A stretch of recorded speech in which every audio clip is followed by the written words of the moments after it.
Well, hello, New Life Church. Glad to have you joining us for the message this week.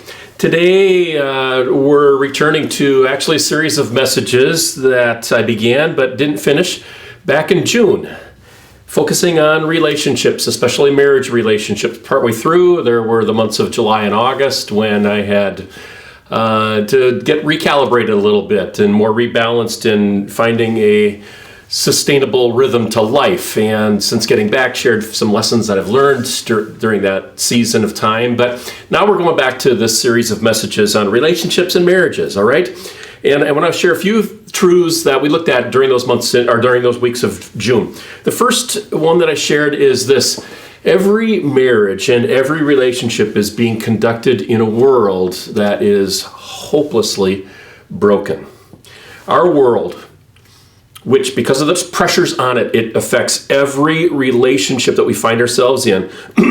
It is not in need of a 5-minute visit to a doctor at an outpatient clinic. Our world is like a patient in an ICU ward that is just struggling for life. And that's what affects every single relationship that we're in. So we'd be wise to realize all the pressures that build on us because of the surroundings that we find ourselves in. All right. We also considered that first week, that the reality that we are all deeply flawed sinners in relationships with other deeply flawed sinners.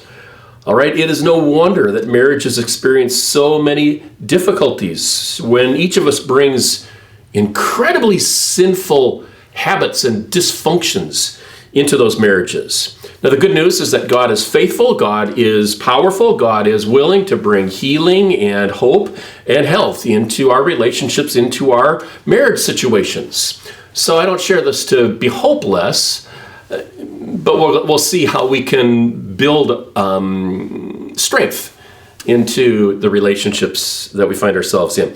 In the second message on relationships, I shared this: sin causes us to treat people as either vehicles to achieve our self-centered kingdom of one, or we treat them as obstacles in our pursuit of a self-centered kingdom of one. 2 Corinthians 5 verse 15 tells us that every human heart's desire is to live for ourselves. You live for your kingdom of one way more than you realize. Like me, I do the same thing. Another truth that we discovered that second week is that God is committed to using anything in your life, including pain, including crises, including dysfunction, including conflict, in order for you to fully abandon your kingdom of one focus. All right. So if something really tragic happens in your life, but the fruit of that is that you are pulled away from kingdom of one living and you are drawn toward kingdom of God living, that is a win-win for God. All right. God always wants to use our life problems to draw us closer to himself.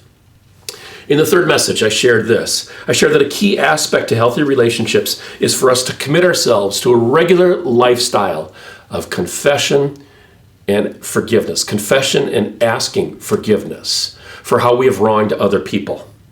My guess is it's been a long time since some of us have done that. I appreciated one author's line who says this: I love it when I realize I'm wrong about something because it means that for the rest of my life, I'll be wrong about one less thing. But man, pride pushes against us, not wanting us to admit even the smallest faults that we are guilty of. For a few years now, my growing concern is that so many Christians in churches, and I have the same tendency, we are not growing in humility. And humility is just so crucial for relationships. The effect is that we increasingly neglect confession, we increasingly neglect forgiveness on multiple levels of relationship. We increasingly are unwilling to admit that maybe we're wrong about what we believe or about what we have done. And so the backdrop of those messages that we looked at in June brings us up to today, where I want to be building on the truth that we need to be committed to a lifestyle of regular confession and forgiveness. So a little example here. At various times in our lives, Nancy and I have had gardens. Both of us grew up in families with gardens. I thought our garden was huge. My aunt and uncle's garden was way, way bigger. And our mothers did a lot of canning of vegetables when we were younger. My appreciation for vegetables, though, is pretty limited. I don't like hardly any cooked vegetables. I love lots of raw vegetables, but cooked ones, not so much. So we don't do a whole lot of canning as a result of that. And actually, gardening was never something that I relished, whether as a kid or as an adult, particularly the hard work that goes into it. Raspberry patches are another story. During our years in Brainerd, I began learning about how to raised raspberries and enjoyed them for several years. We had a nice raspberry patch in our first 5 years that we lived here in Aiken as well. In the spring, I would meticulously go through the raspberry patch and I would prune out the old growth and I would pull out the weeds and I'd try to keep the weeds down afterwards throughout the summer. But oftentimes my efforts would fail when we would hit mid to late summer and the raspberries would be ripening, and at that point in time pulling weeds just seemed like a lot of unnecessary work. My best intentions with a raspberry patch look something like this, okay? 3 things: prune back the old growth, nurture the new life, and keep out the noxious weeds. Every relationship is like that approach to gardening. And yet somehow we think that, well, it takes a lot of work to grow a big garden, but I can coast along and not do a whole lot of work into nurturing the relationships that I have with other people, as if somehow they will just magically flourish on their own. Nothing could be further from the truth as far as that's concerned. Every relationship, every marriage needs this. It needs weeding, it needs seeding, and it needs feeding. All right? You know, sometimes I come across a verse in the Bible and it just like sticks out to me, and there's so much that can be unpacked in it. Sometimes in just a few words. And today's message is going to be kind of like that.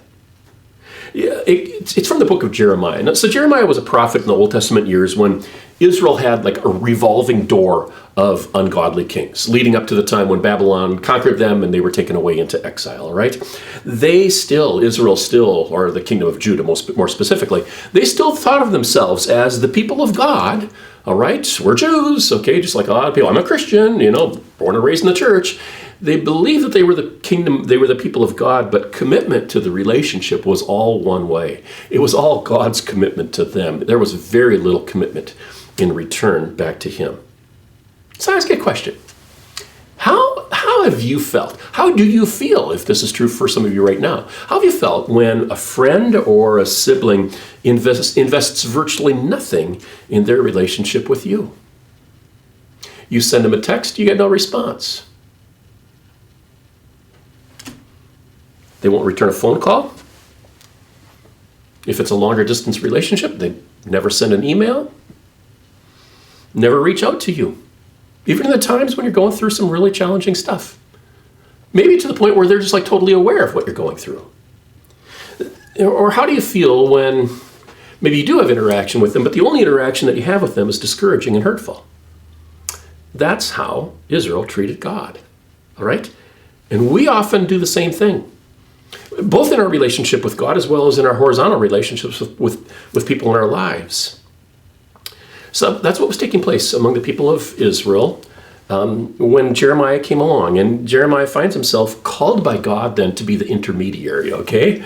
The people of God, God up here, Jeremiah in the middle, communicating to the people of God what God wanted them to know and hear, and representing the people back to God as well.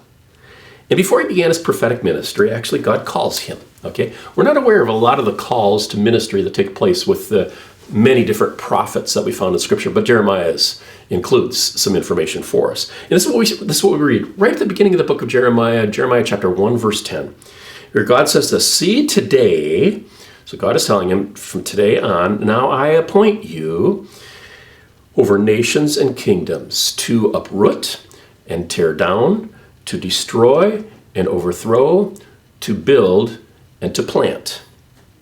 Now, just a quick point to clarify. Okay, when God uses the plural words, nations and kingdoms, I appoint you over nations and kingdoms, he does that because later, for sure in chapter, especially in chapter 25, Later, God makes it clear that he wants Jeremiah's message to go out to all the surrounding nations. And he lists a lot of them in chapter 25, okay? His primary ministry, though, Jeremiah's primary ministry, though, was going to be to the kingdom of Judah, to the Jewish people, all right? And in this verse, here's what God is appointing him to do. 6 verbs, okay? 4 of them are destructive verbs, negative verbs, all right? I appoint you to uproot, to tear down, to destroy, and to overthrow. 4 negative verbs, 2 positive verbs. Those positive verbs are to build, and to plant. God is talking about the need to address Israel's sins with the expectation that they remove those sins from their lives. Jeremiah is being tasked with telling them how they need to destroy sins that have been built up in their lives, how they need to uproot sins that build up in their lives. And by using the word uproot and the word plant, what needs to take place, okay, the positive that needs to take place, God is using essentially a gardening analogy, all right? What's needed for the raspberry patch to thrive? Pull out the weeds, nurture life. Okay, so the first thing that that God communicates to Jeremiah is that the overgrowth of sin in Israel, the overgrowth of sin in my life, the overgrowth of sin that affects the relationships that you find yourselves in, that overgrowth of sin needs to be uprooted and it needs to be done away with. The word uproot reminds me actually of one of my favorite memories as a kid, all right? It was when, I suppose as a 6-year-old or maybe a 5-year-old, and eventually in years after that as well, Dad would send me and my 2 older brothers out to the yard to dig up dandelions. We'd sometimes take with us or have with us a long screwdriver. We'd push the screwdriver into the ground and stir it around where the dandelion plant was so that the roots would become loose, and then we'd be able to pull out the taproot, rather than just pulling out the visible plant. Now, you might be guessing why that was such a favorite memory of mine as a kid. You wouldn't be able to guess why, okay? Because we hated that job. I'm being facetious, couldn't stand. And in fact, I don't ever remember there being any other kid in the neighborhood that I ever saw. Maybe no other kid in my entire life that I've seen that has been sent out onto a lawn with a screwdriver to pull out the dandelion plants in the yard, okay? Now, the shortcut that any kid wants to take in a scenario like that is to just rip out the top of the dandelions, all right? Visibly, you'd have what looks like the same thing, okay? It's just a yard that's just filled with grass and no dandelions, all right? Until a couple days later. Because dandelions grow fast, and it wouldn't be long before there'd be yellow flowers in the yard again, okay? It'd be evident that you really didn't do that much of a thorough job. That's behind the concept of the word uproot. God's goal in our lives, as far as sin is concerned, it's never surface behavior modification. It's heart change. It's the deep-rooted stuff about changing attitudes that control actions. So God tells this Jeremiah, and after the uprooting, there needs to be planting, and that's something that we're not going to consider today. We're going to look at that next week, okay? You see, God had chosen Israel as his people and had expected that they would worship him exclusively, okay? It was one of the parts of the covenant, okay? You will be my people, I will be your God, you will worship me, I will bless you. That's essentially the covenant relationship in a nutshell, okay? But Israel was increasingly choosing to worship idols, the idols of the surrounding people groups, okay? And several of these idols required child sacrifice. Now, I just cannot comprehend why anybody would be drawn to worship a god that required them to sacrifice a child. But Israel eventually became one of those people groups that sacrificed their own children on altars to foreign gods. How despicable that must have been in God's eyes. In a book that our associate pastor Tyrell and I are reading right now, the author states, sin virtually always kills something we love, like our integrity, or relationships, or influence, healthy influence, or people. This is why God hates sin. This is why we should hate sin.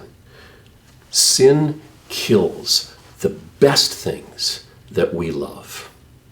Now, when we love something that's not good, all right, that's not what I'm talking about. That's not a best thing.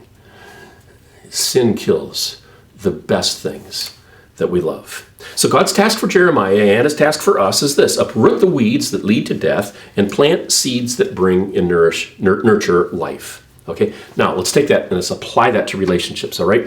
Healthy relationships always require the changes of uprooting and then planting, because we will not be perfectly what God intended us to be until we get to heaven someday. Remember what I said earlier: you are a flawed, sinful person, and you bring your unique mix of toxic sins into every relationship that you're a part of, just like Israel did in their relationship with God. Here then is today's principle. Christ followers make growth and change part of their regular approach to relationships. We do that because we know we are inherently sinful. So because we have sin in our lives, because sin is part of your life every single day, every single week, then we have to commit ourselves to change and to growth, because that's God's agenda for us. Husbands and wives, let me ask you, is there any area in the last year or two that your spouse could point to and say, she's really made great progress of changing in that area? You know, prior to my sabbatical, I'm not sure that my wife would have been able to point to anything. There's a few areas now, but there probably needs to be several more. So what might need changing, just in practical terms? What might need uprooting in the sense of pulling out the weeds of sin in our relationships? After some reading and reflecting, including looking into the mirror of my own life, here are some weeds that I believe are among the most common and among the most toxic relative to the relationships we are in. The first one, the best phrase I could come up with so far, at least, is the weeds of detachment and distraction. There must be a better term for it, but I'm not sure what it is. So the weeds of detachment and distraction, okay? Now, I suffered to land on like a solid biblical example to consider here.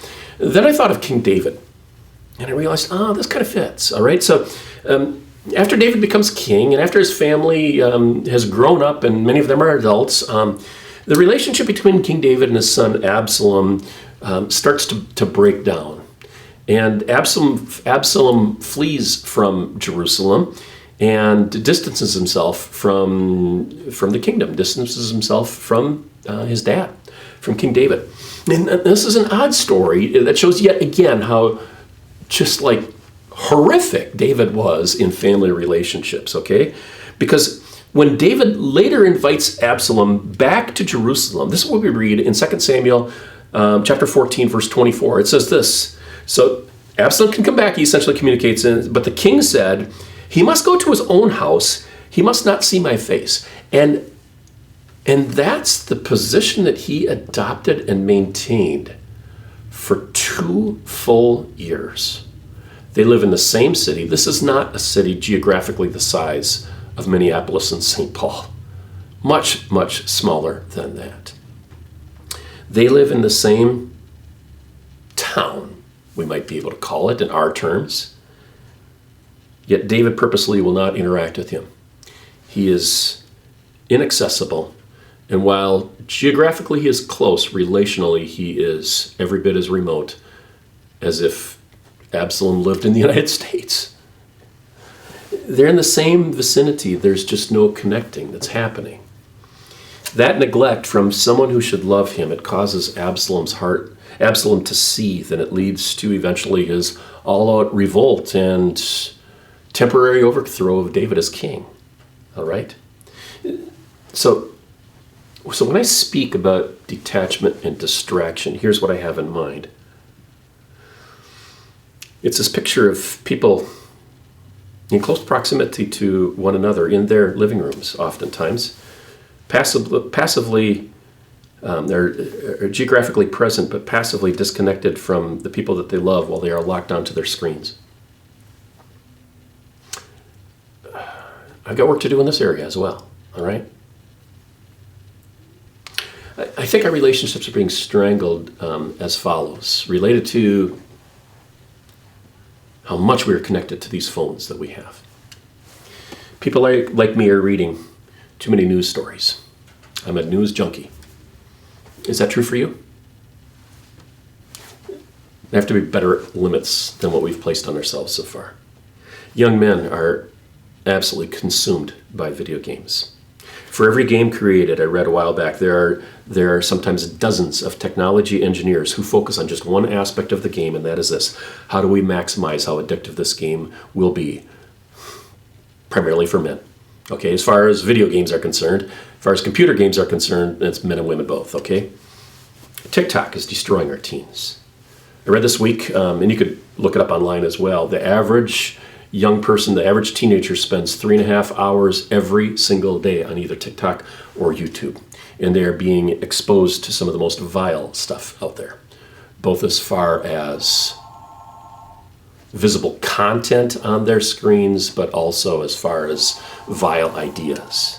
And then Facebook and Instagram have many of the rest of us engaging sometimes 10 times more with our screens than with people who are in the same room with us. That's some of you.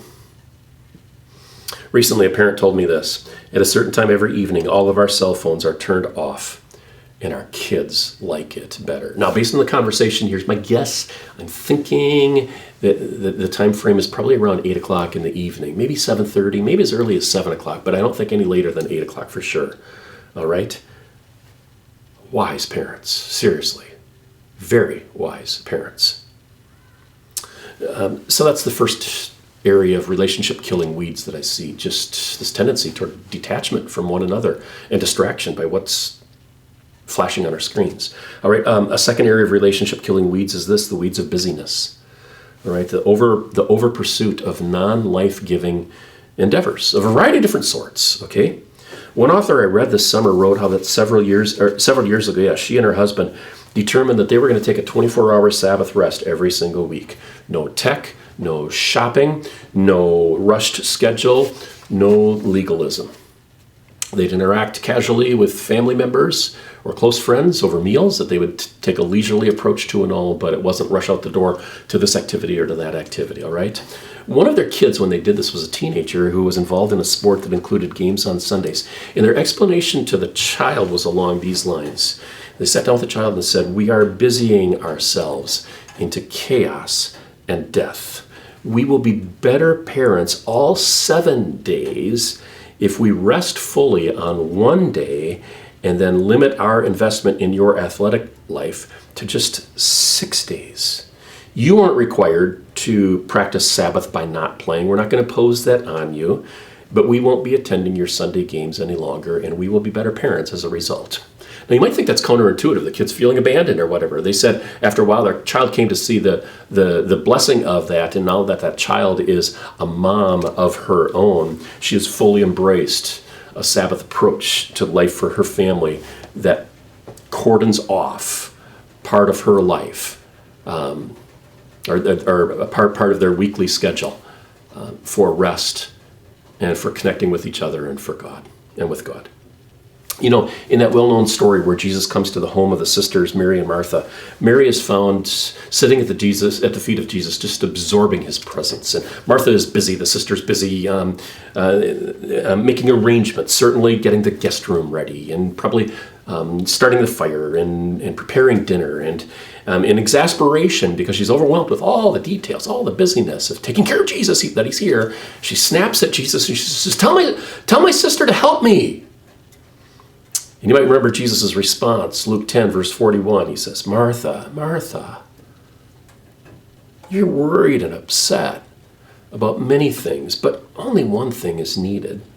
Mary has chosen what is better, and it's not going to be taken away from her." He says, "I'm not going to mess up her life the way that yours is messed up."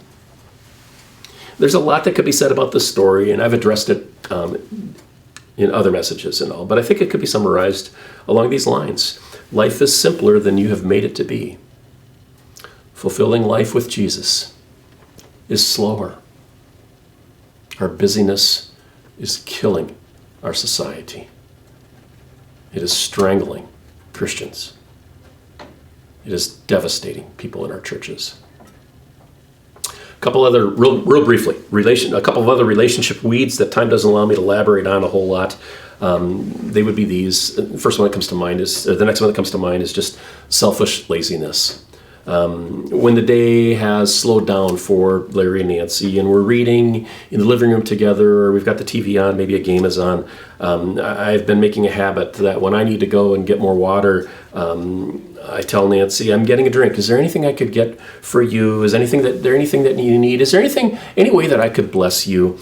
It's just way better than a selfish approach to life that has characterized me far more commonly in our 40 years of marriage than this approach has been. One author says this is a great line: other-centeredness is what God uses to rescue us from us. Would you listen to that again? Other-centeredness is what God uses to rescue us from us. Selfish laziness. Probably true for a few of you. It can be true of me. And then the fourth and final one that I just want to mention is this. The last weed is the weed of your inner lawyer. All right? Here's what I mean, okay? From the time that we were toddlers, all right, what do we learn? We learn that we really don't like to be guilty of stuff, and we learn that we really don't like to be wrong, okay? So we become experts. You did at a very young age. I certainly did. We become experts at blaming. We become experts at denying. We become experts at defending ourselves, and we become experts at justifying ourselves. We blame, we deny, we defend, we justify ourselves. You brought those skills into your marriage. I did too. And they're toxic. They're weeds that choke out life. You can't stand those tendencies in others. I know you can't. When you see it evidenced in your child, it's just like, that's horrible. We need to look in the mirror. They've learned some of that from us.